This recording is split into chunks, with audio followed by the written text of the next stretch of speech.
Hi there, if you're seeing this video, it's because you have bought a sampler pack from me of the Xcelerate. I have showed you how to make the coffee. Now we're going to show you how to make the watermelon berry. Of course, you're going to have your watermelon berry in a packet like this. I don't have a packet on me right now, but just for example purposes or to show you, you'll want to cut your packet with something sharp. I don't feel like it rips that easy, so cut it open and then use a half teaspoon measuring cup or whatever you call it. And what I do is I use a shaker cup. This is the best way I have found to mix up the watermelon berry. So use about 14 to 16 ounces of water. This is a little light, so we'll put a little more water.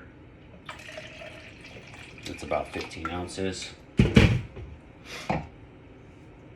If I had the packet, I would just be pouring it into this, but I don't, so I'm going to be scooping it out and literally just toss it in your water.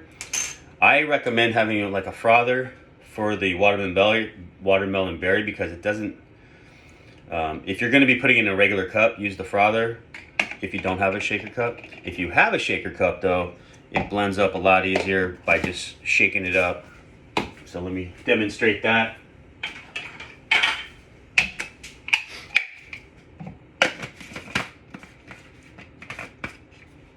You might have a shaker cup that has like the metal ball in it. Mine has like this thing on the top. It shakes it up. Just give it a few good shakes. And there you have it. For the most part, it's pretty shaken up. It can get a little bit clumpy. If you don't have a shaker cup and you're just putting it like in a regular pint glass, that's fine too. I mean, at the end of the day, it's just about kind of getting it down. That's the priority. Get it down, so whatever you got to do it. But these frother things do work pretty well for mixing it up if you're just having a regular cup. If not, again, the shaker cup I feel is the best way to dissolve the watermelon berry. Feel free to drink it however you like. The point, again, is to get it all the way down. You want to make sure you drink it all and not take all day long to drink it. Do not, start drinking it at 8 a.m. and then, 12 o'clock still be sipping on it. You do want to get it down in a,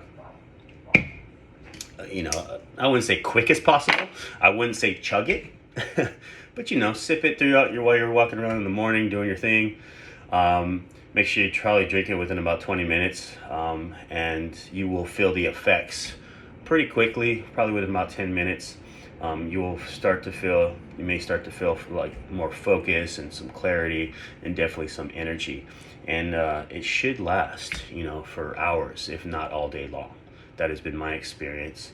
It's not generally an overwhelming rush. That's why I also recommend you only start with a half a teaspoon, which again equals to a quarter of the packet. And what I have found is usually it's later in the day where I'll be like, wow, I don't feel tired or need to take a nap right now. Or, wow, I feel like I can do like 5 more things right now and it's 3 p.m. And, I know that might be concerning because some folks are like, well, I want to be able to go to sleep. You'll be able to go to sleep, trust me. It helps actually with sleep. And you're going to get 4 of these Power of 3 pills. Now I have mine in the capsule bottle, but you want to take this as well with your Xcelerate. So get one of these. Basically, that's how I start my day.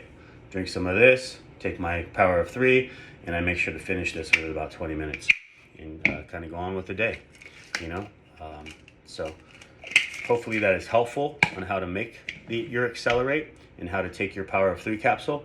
If you have any questions, please reach out, and I'd love to chat with you more and get more feedback from you. All right. Cheers.